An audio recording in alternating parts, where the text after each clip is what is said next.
7 জুনত ঘোষণা হ'ব হাইস্কুল শিক্ষান্তৰ পৰীক্ষাৰ ফলাফল। এইবাৰ পৰীক্ষাৰ ফলাফল আৰু নম্বৰ তালিকা মুঠ 14টা ৱেবছাইট যোগে ছাত্ৰ-ছাত্ৰীসকলে লাভ কৰিব।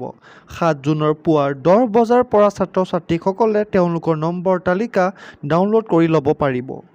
পৰীক্ষাৰ ফলাফল উপলব্ধ হ'বলগীয়া ৱেবছাইট কেইটা হ'ল results.sebaonline.org, দ্বিতীয়টো হৈছে resultsassam.nic.in, www.indiaresults.com, www.results.shiksha, www.assam.shiksha, www.assamonline.in আৰু exam.etc.com, www.schools9.com, https://iresults.net, assamjobalerts.net, assamresult.in, anycareer.com।